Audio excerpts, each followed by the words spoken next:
So, for those who don't know, yesterday, Sam Seder and Steven Crowder video, the video kind of went out, and I reacted to it, and it was fucking crazy. For everybody who doesn't know the general storyline, I will repeat it now.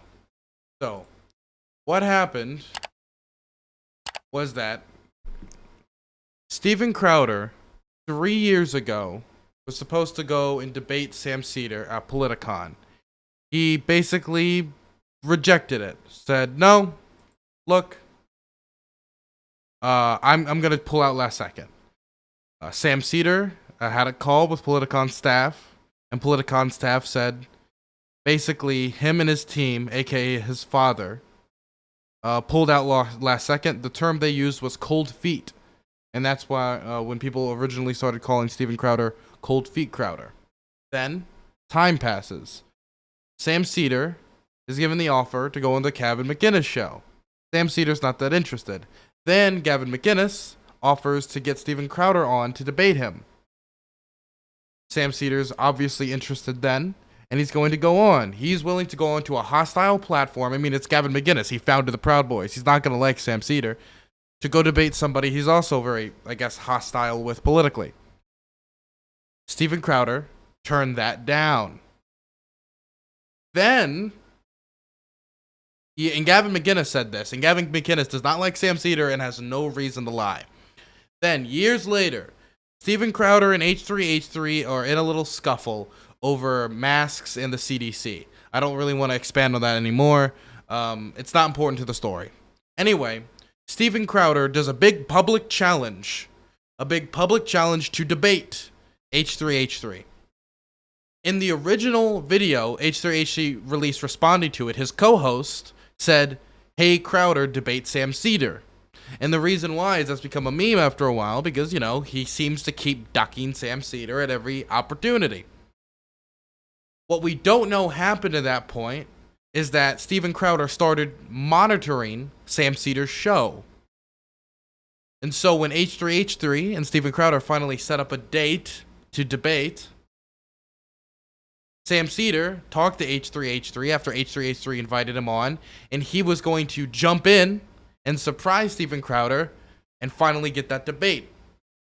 The thing was, Sam Seder ended his show early so he could do this. Steven Crowder saw this and canceled last second. Now, there is also the proposal that he actually had an emergency, but he also admitted later, which we're going to talk about, to monitoring his show, so it doesn't really seem like that was the case. It seems like he canceled last second because there was the chance Sam Seder was going to show up, because right when he shut his show down and was getting on the show, was getting into the Zoom call, that's when he canceled. Anyway, fast forward a week, and H3H3 comes up with a plan. Sam Seder pre-records his show so that it would look like he was live when Steven Crowder and H3H3 was scheduled to have this debate. And so right when he went live, Steven Crowder walked into the room, ready to debate, but only waited until Sam Seder was live, signaling that he was waiting to make sure he wouldn't jump in. Of course, the debate starts, and Sam Seder jumps in, and Steven Crowder panics, yells a bunch, basically admits that he was monitoring Sam Seder's content, while also simultaneously calling him a nobody. It shows just how scared he was of talking to Sam Seder, that he was monitoring his show to try to make sure there was no possible way he could be involved in this conversation. He yells for about 15 minutes, doesn't really let Sam Seder say much. He looks like a child, and then the whole thing wraps up.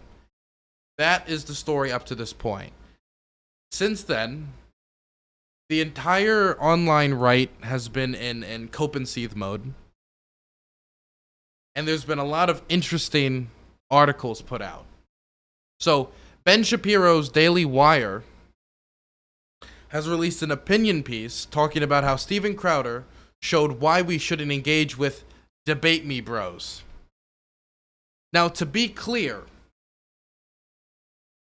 Steven Crowder challenged H3H3 to a debate. So, Steven Crowder would also be considered a debate me bro. Steven Crowder goes to college campuses and debates literal college kids over debating people in his own industry. And let's stop on that for a little bit, because a big reason he said he didn't debate Sam Seder and he wasn't ducking him was because, well, Lamau, you only have 1 million subscribers. Which I still think 1 million subscribers is substantial, but I guess not in Steven's eyes. And that's why he wouldn't debate Sam Seder, even though he accepted a debate in the past and has had multiple opportunities. Number one, he debated somebody with around 100,000 subscribers before, after he made his AIDS video, downplaying the AIDS pandemic.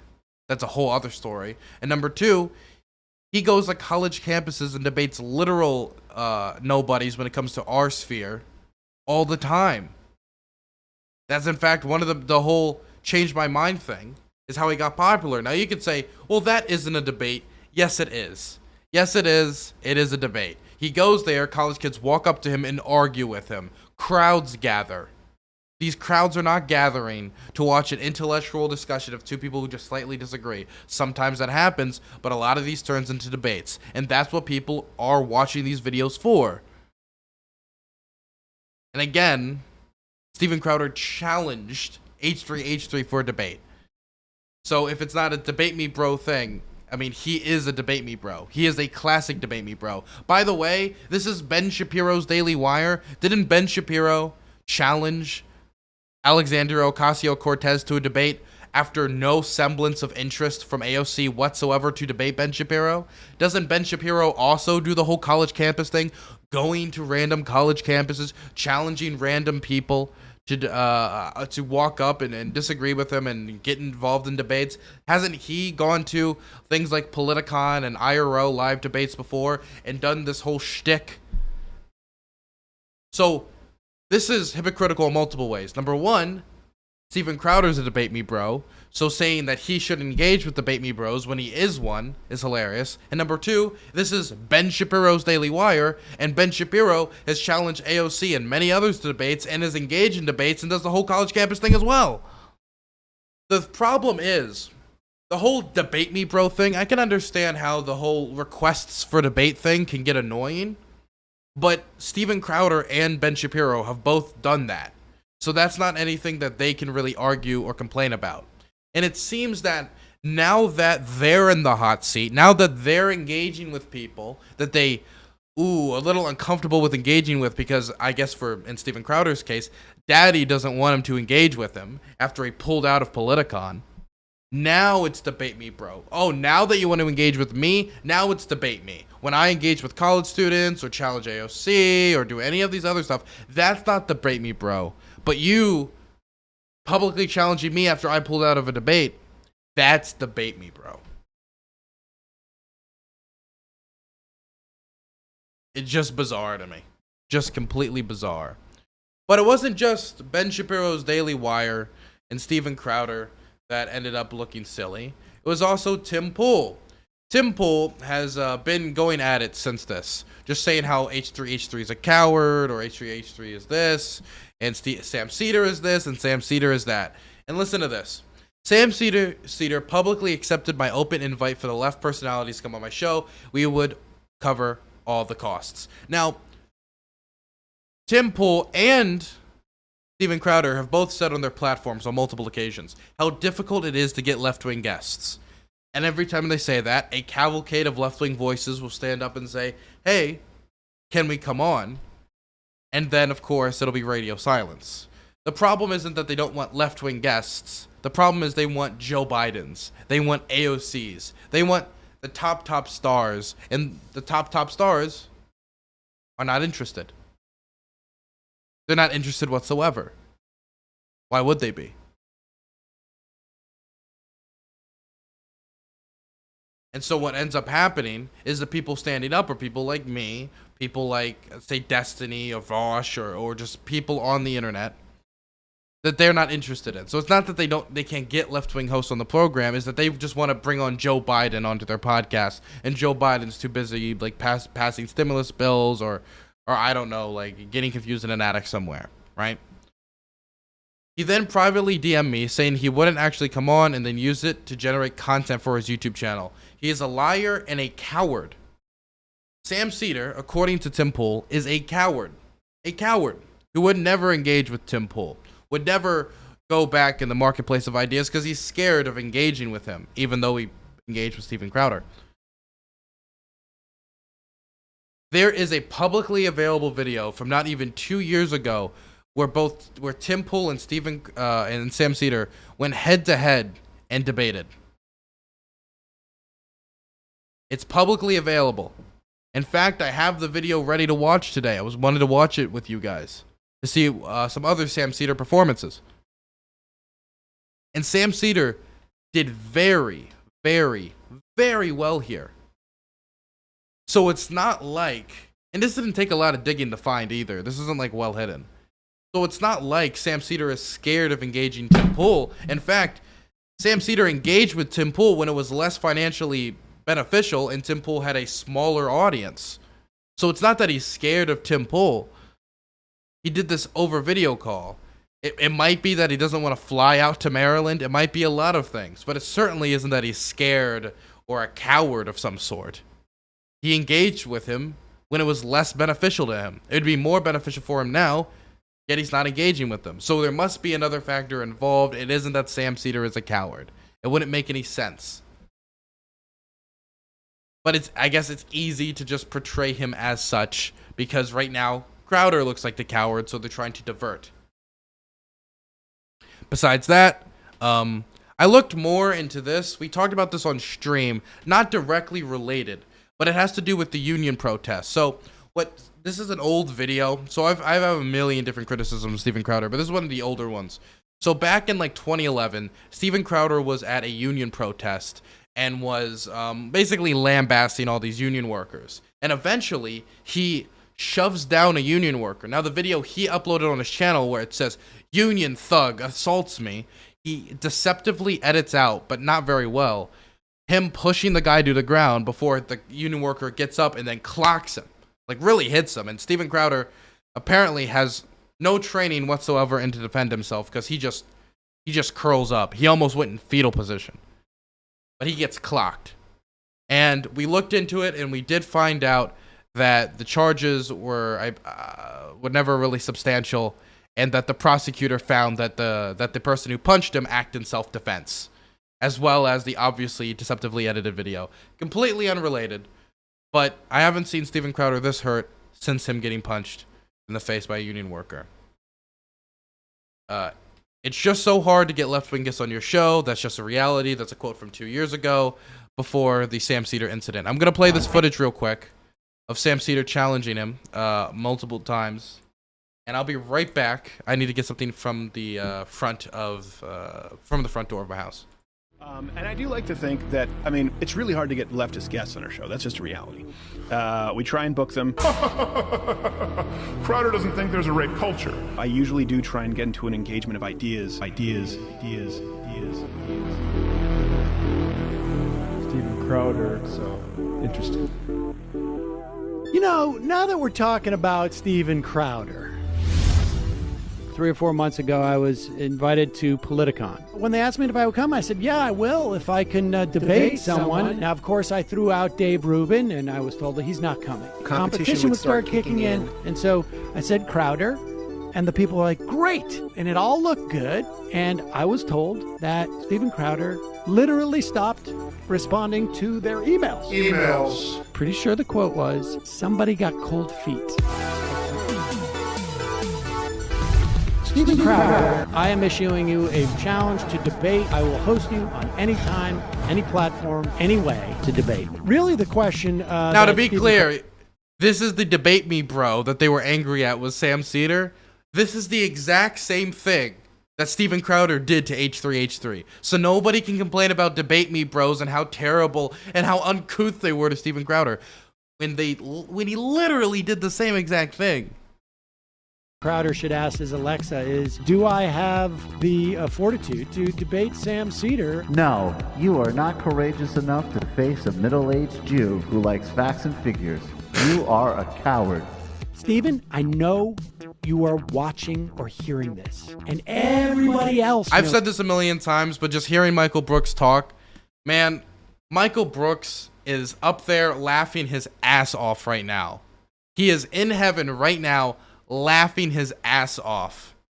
100%. We all know. And hearing him mention it, just hearing his voice mention it, he is up there watching this happen, just laughing at the Daily Wire, Tim Pool, Steven Crowder, all these individuals just coping so hard because they couldn't face a voice for Bob's Burgers. Remember, what we found out is that Howard from Bob's Burgers, which Sam Seder is the voice of, is too scary for Tim Pool to debate. And it was Hugo. I don't watch Bob's Burgers, okay? I watch good television, wrestling. Hugo, okay? Hugo from Bob's Burgers. He was too terrifying for Steven Crowder to debate. A curd is a curd. Annie, thank you so much for the tier 1. Knows it too. There's no way you're not aware that I've issued this challenge now. You knew it was coming when you backed out of Politicon because you were afraid of debating me. And here it is. Stephen, we'll see you soon. Maybe I'm speaking out of turn here, but you can wear your not gay t-shirt and you can have an opening statement. Right? Oh. You'll let him have the opening statement, I'm assuming. Oh, sure.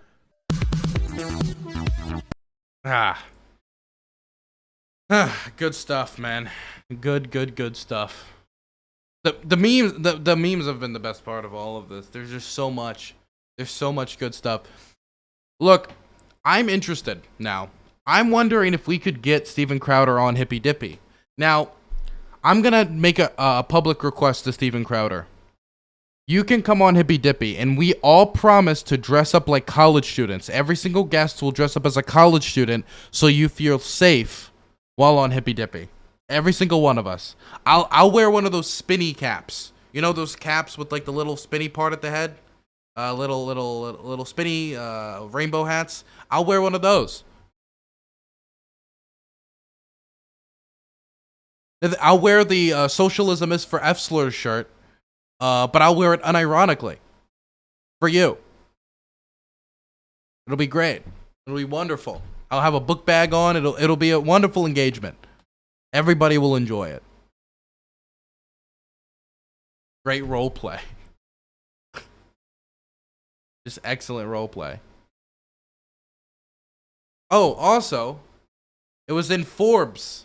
Somehow this not only went past Daily Magazine, the Daily Wire, but this went all the way to Forbes. Sam Seder humiliates Steven Crowder after surprise debate appearance. The internet laughs. And let's just read this quick.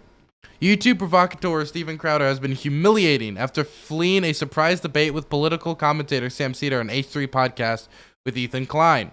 Crowder is known for engaging in controversial, attention-grabbing stunts during the Derek Chauvin trial. Crowder infamously reenacted the violent arrest of George Floyd and has been widely accused of racism, homophobia, and transphobia. Crowder is also known for being the face of the Change My Mind meme. Like Ben Shapiro, Crowder enjoys debating college students and has often been accused of avoiding experienced political commentators. Crowder allegedly turned down an invitation to debate Sam Seder at Politicon. We have audio. It's not allegedly. He did. Back in 2018, and was widely suspected of seeking to avoid a humiliating takedown.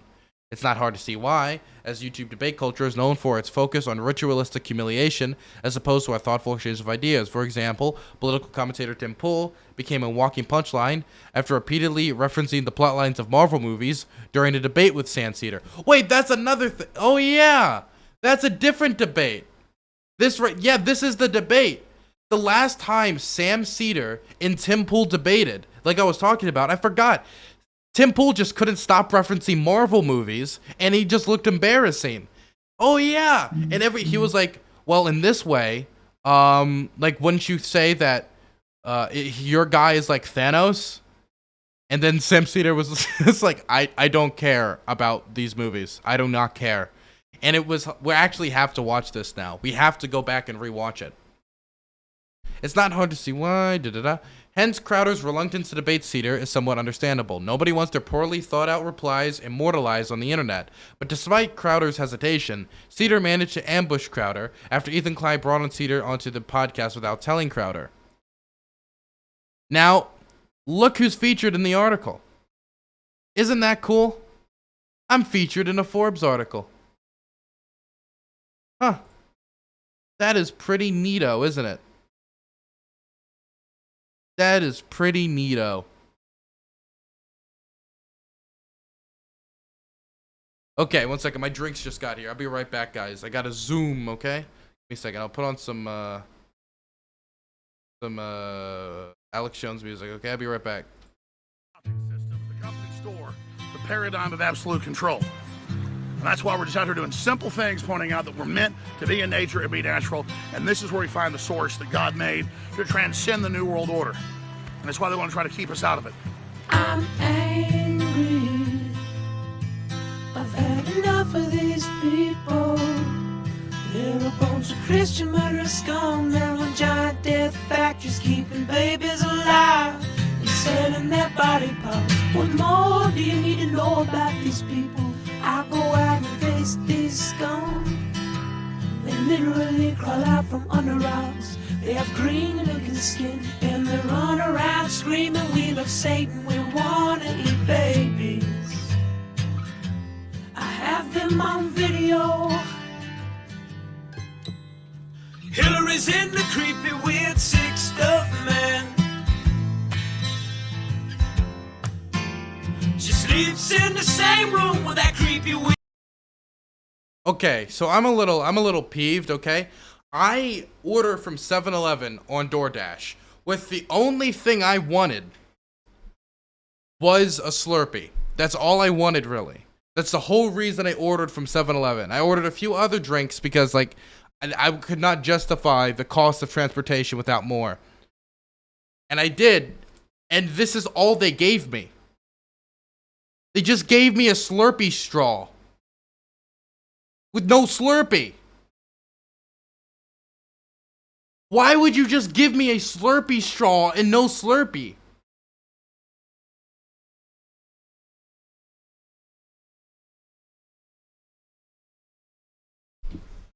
Okay, I'll be right back.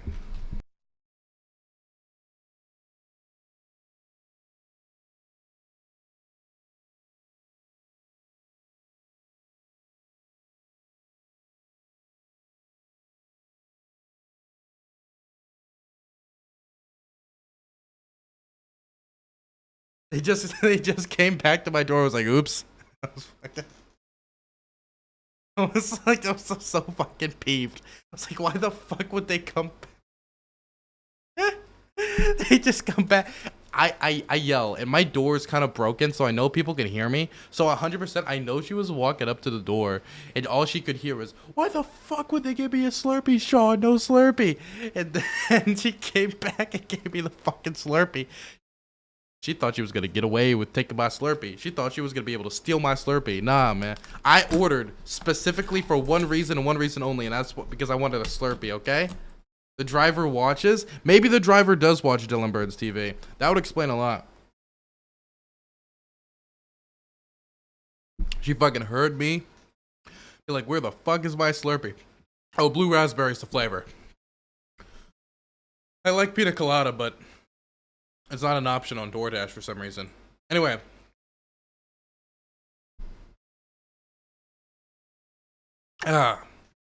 Since Tim Pool has called out Sam Seder, I am so interested to see Tim Pool and Sam Seder engage on political issues.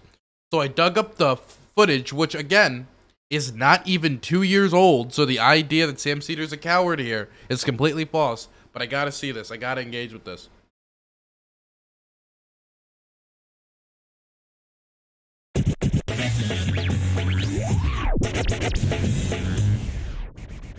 A second of this. I literally couldn't sit through this debate, but I know many of you would enjoy this. I can't sit through it for two reasons. One, I'm legit uncomfortable watching Tim Pool deal with Sam. I'm not going to lie. I don't know much about Tim Pool. He seems like he's, some type of IDW adjacent guy. His space has always been very bizarre to me, like what space he occupies in the online discourse or whatever you want to call it. Because, I mean, I worked with him when I was at Fusion, and they hired him to a huge contract. Nice guy? I guess so. I mean, he seems like the type of person who it's like, and God, man, I miss Michael. Okay, where's the debate, though? Oh, this isn't even the debate. This is just a video about the debate. So we'll just have to watch the debate here. Here it is. But now you're going to have to convince a Republican why the Democrats have a right to secret hearings, barring their representatives from hearing about it. Why do I need to convince You will. Why? Because in the Senate, where the Republicans have the majority, they're going to block this and not convict Trump. And then Trump's going to walk away from this, and it's going to make the Democrats look weak and ineffective and throw them off base for 2020, getting into the political argument. All right, let's get into the political argument. Yeah. We know that over 50% now of Americans in polls according say to Donald Trump. Excuse me? According to which poll? Right. So there's like 13, and Fox, they teeter between Fox News poll. Fox News poll oversampled Democrats. Okay. Well, you don't like the polls, but you show me the polls. I mean, it's very. It's the aggregate is around 43%. That's not true. Polling on impeachment, morning consult. This is something I appreciate. What Sam Seder does when he does this. If he's in front of a computer, you're even worse off when you debate Sam. The reason why is Sam Seder has an amazing memory, and he can remember like facts and figures and stuff like that very well, just like Michael Brooks suggested. So if you also put him in front of a computer, if you say something wrong and he can just quickly look it up, you're screwed. News, which you think is So here's what I typically do when I use polls because of the problems of 2016, because Nate Silver and Rasmussen. To be clear, Tim Pool was the person the whole election saying Trump landslide, looks like it's going to be a Trump landslide, and then boom, Biden wins over 300 electoral college votes, wins. Look, if you don't trust polls, fine, whatever. I think there's a lot of information you can get from polls. But I trust Tim Pool's opinion on elections even less. 49 state landslide poll. Are fighting online because Zogby relaunched. You got to check the methodology on these. So polls don't mean anything. Fine. A little bit. Well, all right. It's admittedly tough. Whatever you want to say, Tim. The polls are screwy. There's people oversampling in the polls. So here's the core issue, right? We're not talking. He's not letting Sam talk. He was gonna build off of the poll point off to something else, and he's not even letting him. About what I want. We're talking about what's happening in this country. Fox News, for instance, is a bad example because according to the New York Post, 48% of the people in that survey were Democrats when 36% of the country are Democrats, giving an oversampling, which then brings the number down to around 43, which is in line with the aggregate for most other polls. And you don't think they adjust for that? They did not adjust for that. They stated as much. What about the morning consult one? So these are all individual polls. I tend to prefer aggregates, but I'll entertain any individual poll for sure. Let's look it up. Let's see what the aggregate. Yeah, do it to it. Where would you like to go? You tell me what is a legit source. Let's see if does Real Clear Politics have an aggregate on this one? Oh God.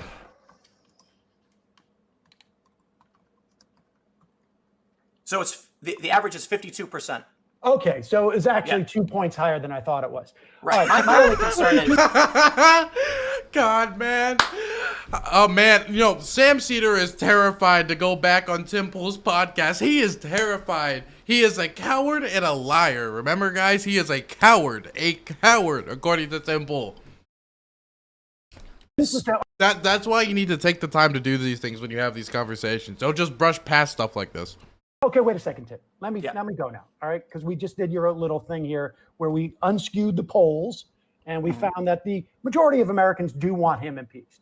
Right. Now, that means that, and once this information actually gets more widely disseminated, I think the Democrats are going to do public hearings. I think they're going to release all these things. It behooves them to do so. If they don't, I think they're making a mistake because they're going to want more than 52%, even if they can get it. And maybe that's why he wants to have him on his show, because somebody brought this up in chat, and it's actually a really good point. What if it is that Tim Pool just doesn't want Sam Seder in front of a computer to fact check him? Goes to the Senate. If Mitch McConnell holds a vote, I know he said he has, but the people who don't want him to have a vote are Susan Collins and our Cory Gardner and our Sally McMaster these are people and Jody Ernst who are very nervous about having to take a vote because they don't want to vote to protect Donald Trump. In fact, there's a lot of Republicans in the House who I think don't want to vote to protect Donald Trump. And so from a political standpoint, everything we know about 2018 was that negative partisanship drove record numbers of Democrats to vote in an off-year election. And negative partisanship is also going to drive them to vote in 2020. Oh, yeah. And so the idea that you can nationalize the race.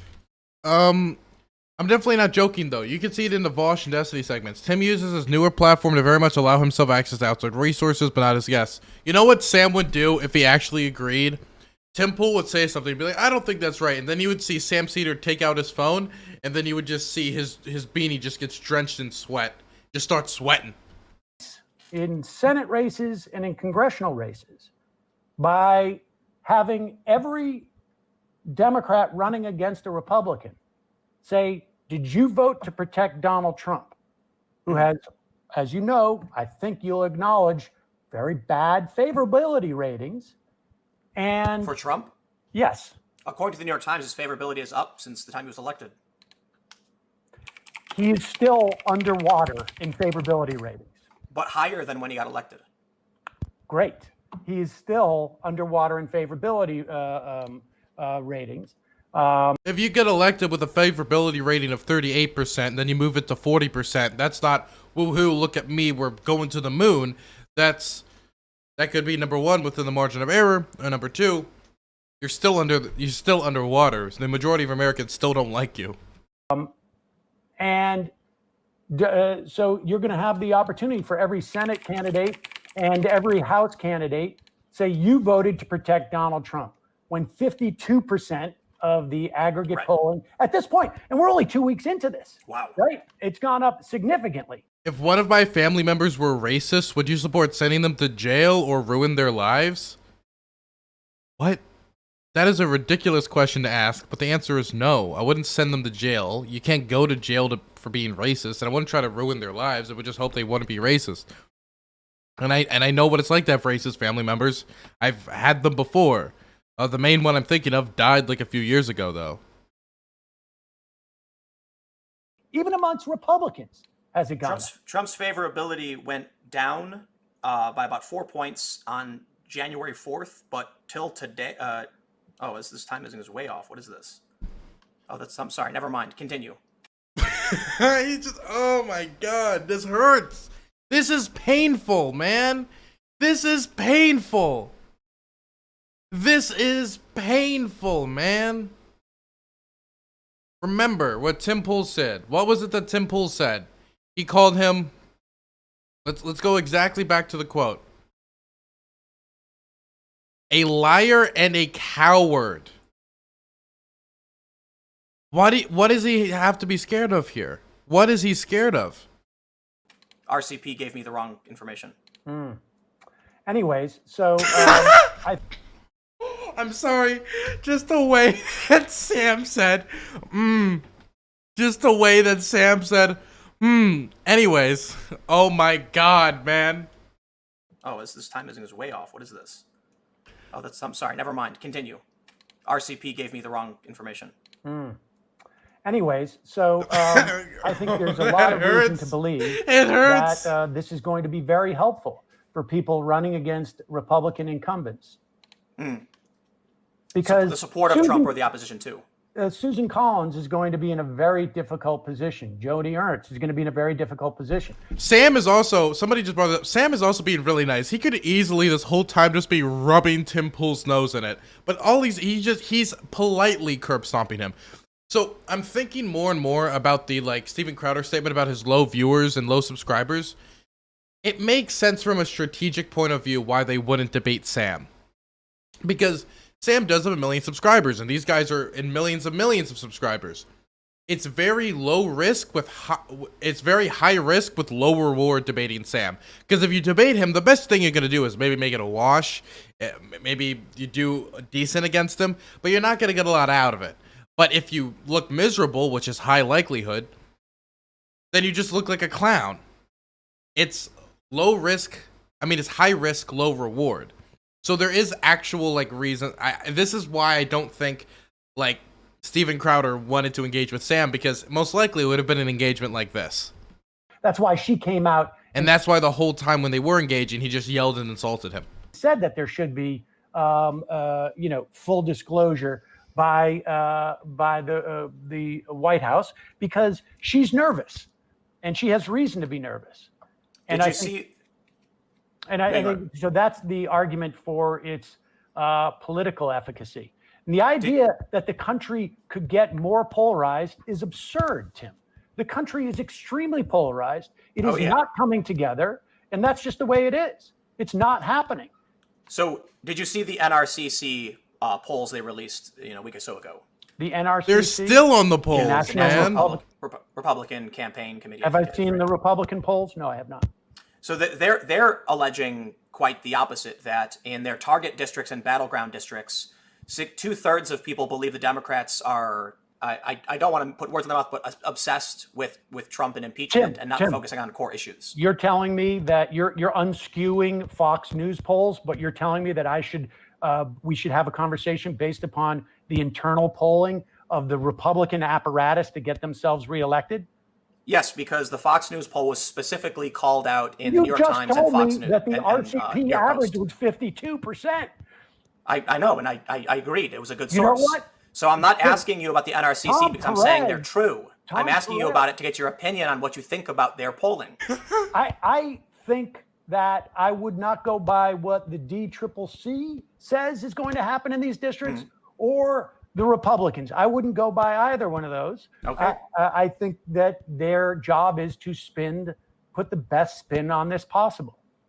So what? And the thing is, if he's already acknowledged that 52% of Americans want Trump impeached, then this poll about Democrats being obsessed with Trump, even if it's true or not true, wouldn't really matter when it comes to impeachment if the majority of Americans still support it. Can we really go on that Americans are willing to campaign more so on impeachment? So actually, let me rephrase this in a better way. What do you mean by that, campaign more so on impeachment? So NRCC's claim was that the Republican Party is claiming that in these target districts, independent voters prefer talking about core issues like the economy, immigration, and healthcare, but that 2/3 feel the Democrats are too focused on impeachment and Donald Trump himself. You can say that's bunk and irrelevant. Okay, totally fine. I'm asking, what can we go on to figure out what they will be voting for specifically? And I bring this up, the question I guess is, we can, you and I can, I've already told you, we know that negative and partisanship drove out turnout in 2018 when Donald Trump was even on the ballot, and that Republicans got clobbered in a record-breaking off-year election, and unprecedented. So we're expecting massive turnout for 2020. Exactly. Which, according to Moody's, if it's historical, Trump loses by a few electoral votes. It was more than a few. It was certainly more than a few. So here's what I'm saying, right? We have Trump raising $15 million in a day, specifically off of impeachment, campaigning on it. He's I guess they're calling it, I forgot what they're calling it, but it's been reported by numerous outlets that Trump has seen a boon among his base, similar to the Kavanaugh effect. In 2018, moderates did really well. You mean the thing that happened a month before the Democrats had an unprecedented victory against the Republicans? So specifically, the Kavanaugh effect refers to state level and how that'll affect the presidency, not suburban districts. No, but when you say the Kavanaugh effect, you're talking about the Kavanaugh hearings, which took place. The senators who lost and the gains made in the Senate for Republicans, yes. Those were all red states. The Kavanaugh effect isn't referring to the losses, right? So the Kavanaugh effect isn't referring to Congress. It was specifically that at the state level, which more accurately reflects presidential elections, the Kavanaugh effect resulted in... What do you mean by the state level? Senators versus Congress districts. Those were all red states. Where the Democrat, the red state Democrats got kicked out for not supporting Kavanaugh. Those were all states that Donald Trump won in I mean, they're deeply red states. Right. So then I guess the argument is that it was inevitable Trump was going to win those states over in 2018. Was it inevitable that those senators were going to lose? Yeah. Yeah. Well, then, so why would we assume that anything's going to change if the track is staying, solid except for the scandals? I think red states. I think it's going to be. Yeah, I think he's going to win red states, but in purple states. Did you see the Moody's analytics? Okay, so I don't know why this would matter. This would be like Tim Pool saying, "Hey, you know what? I think Donald Trump has a good path for victory in 2020. It looks like he's up in West Virginia. It looks like he's up in Tennessee. I think he's got a good chance of winning Oklahoma." You don't say. Well, of course he has a good chance of winning those states. Republicans always win those states. And anywhere where there is an R5 district or less, I think that that person's going to be in deep trouble. You're talking about states where the partisan index is something like, in double digits. Did you see Moody's recent analytics release on the projections for 2020? No. They're saying with an average voter turnout, Trump handedly wins. With low voter turnout, Trump sweeps nearly 400 electoral votes. And only with a historical high will the Democrats secure 279 votes. So Moody's is saying Trump is going to cruise through. And if that's the case, if Moody's No, they didn't say he was going to cruise through. They said that if they have this voter turnout, then he'll be fine. If they have this voter turnout, then Trump will lose. And, well, Trump's out of the White House, so it seems like it might have been a little bit of higher voter turnout than the Republicans were hoping for. Then the key is you need to motivate the Democratic base. Now, when the Democrats opened up this session of Congress, they passed 60 pieces of legislation. After the election, when you go back, now there's been months and Biden's been in office for so long, when you go back and look at these election predictions, they are hilarious to look back upon. You know what? After this segment, we should go back and look at Tim Pool's election prediction. I'm very curious at what his election prediction actually was. That were a wish list for Democratic voters. We barely heard about this. Absolutely. They want Democrats. We barely heard about it. The news report barely reported on it. Mitch McConnell, of course, wouldn't allow a single one of those to take a vote. I think there's something like 200 bills that he's preventing from having a vote. Yep. And so if we take the thing that you have presented from Moody's as gospel, which is that we need to have an unprecedented turnout by Democrats to win, then it only makes sense that you should deliver for the Democrats who want to come out. And they are all saying, in massive numbers, impeach Donald Trump. So I think you've strengthened my argument, at least in terms of the politics. Now, but not moderates. What moderates? Moderate voters that make up 60+% of the country. Or is it 40? Sorry, 45 I don't or know so. what you're looking at, but the fact of the matter is that the research. I just interviewed a woman named Rebecca Bitkofer. She was the only person to predict the Democratic wave in 2018. She got it down to almost the exact number of seats they were going to pick up 4 to 5 months out. And she says that paradigm that you're talking about, where there is somehow these swing voters. Presumably that's what you mean by moderate. Pew Research, 38% are independent. Well, that's right. She says those independents either lean Democrat or lean Republican. And the question isn't whether or not they're going to be persuaded to switch the way that they lean. The question is, are they going to come out and vote? And she says the same thing that motivates people who are solidly Democrat motivates those who lean Democrat. Same with Republicans. The same things that motivate definite Republicans also motivate lean Republicans. And so the idea is that these, what you call independents or moderates, I think moderate is probably a misnomer, but these independents, these less likely people to vote, although we know if they vote, we can predict how they'll vote. The question is, will they come out? And negative partisanship drives those people. And that's why that also reinforces my theory that impeachment is going to help, because we know that these, if you look at the independents, go back to that. Where is the poll, Tim Pool, Sam Seder, Thanos?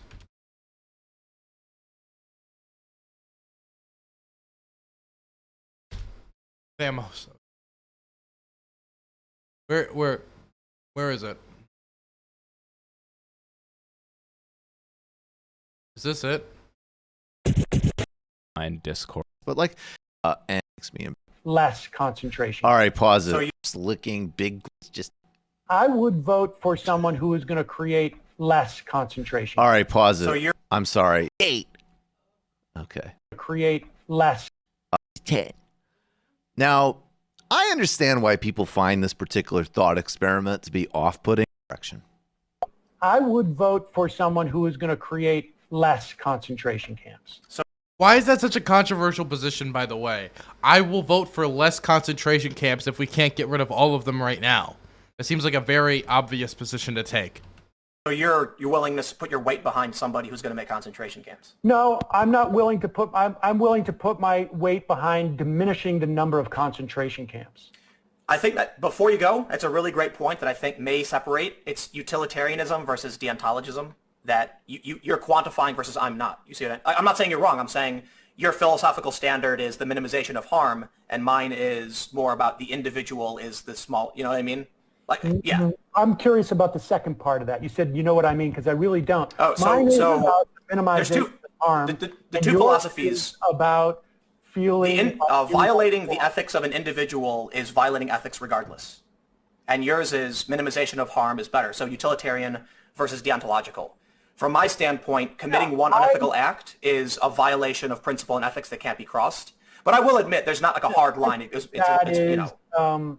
I think that is silly, to be honest with you. I mean, I respect you, but they're very strong philosophical positions held by most people. I believe that less suffering is better, and that I am willing to. I will tell you something you won't like to hear, though. I'm willing to sully myself if that's the outcome. But I'll tell you something you're not going to want to hear, and I admit it's I'll call it dickish. Utilitarianism is typically the villain in most movies. I don't care.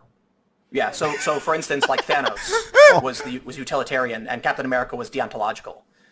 I didn't. So Thanos willing to reduce the suffering by killing hundreds of trillions versus the thousands of trillions which would be living better off. So like comic book movies. I'm not having to kill anybody. I'm just voting and choosing. I mean, if you vote in favor of somebody who's going to build a concentration camp, you are. No, one of these people is going to win, Tim. You don't understand that I'm like physically embarrassed watching that, down to the point that like. Okay. I think that's enough, man. Oh my God. Tim Pool.